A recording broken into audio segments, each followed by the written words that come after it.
Dhaka university হলো একটা senior মাদ্রাসা। এটা আমি প্রথম থেকেই বলে আসছি, হাসিনার আমল থেকে। সিনিয়র, এখানে কোনো রিসার্চ হয় না, এখানে কোনো আধুনিক জ্ঞান শিক্ষা হয় না, এখানে কোনো বিজ্ঞান শিক্ষার কোনো মূল্যায়ন নাই। এইখানে মাদ্রাসা থেকে ছাত্ররাই আসে।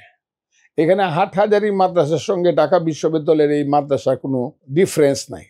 কাজে হাটহাজারী মাদ্রাসা এখন ইলেকশন তো মাদ্রাসার ছেলেরাই পাশ করবে। ঢাকা ইউনিভার্সিটি একটা সিনিয়র মাদ্রাসা, সেখানে তারাই পাশ করছে।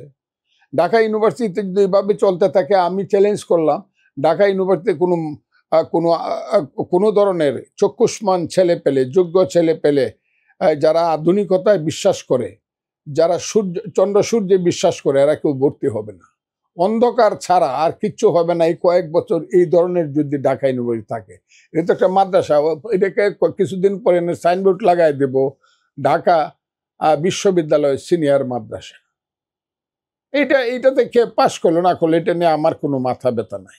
তবে আমার খুব দুঃখ লাগে, আমি এখানের ছাত্র ছিলাম। এই ঢাকা ইউনিভার্সিটিতে 1921 সনে প্রতিষ্ঠা হওয়ার পরে 104 বছরে কত শত শত মহামানব এখান থেকে বের হয়েছে, কত শত শত আন্দোলন সংগ্রাম হয়েছে ন্যায়ের পক্ষে, মুক্তির পক্ষে, আধুনিকতার পক্ষে, প্রগতির পক্ষে। দেশের কত মানুষ দেশে আসছে, রবি ঠাকুরের মতো মানুষ এই ঢাকা বিশ্ববিদ্যালয়ে আসছে, নজরুলের মতো মানুষেরা ঢাকা বিশ্ববিদ্যালয়ে শুয়ে আছে।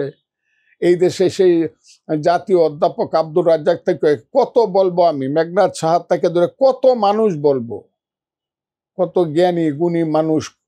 52 ভাষা আন্দোলন, ঢাকা বিশ্ববিদ্যালয়ের সৃষ্টি, শিক্ষা আন্দোলন 62, 64, 69-এর গণ অভ্যুত্থান, ঢাকা বিশ্ববিদ্যালয়ের থেকে সৃষ্টি, 71-এর মুক্তিযুদ্ধের প্রধান ভূমিকা পালনকারী ছাত্ররা হলো ঢাকা বিশ্ববিদ্যালয়ের ছাত্র নেতা।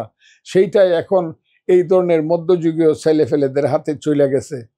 কিছু করার নাই এই কারণে এইটার ভুলটা শেখ হাসিনা নিজে করে গেছে। কারণ শেখ হাসিনার আইনের কারণেই আজকে ঢাকা বিশ্ববিদ্যালয়ে একটা মাদ্রাসা হয়েছে।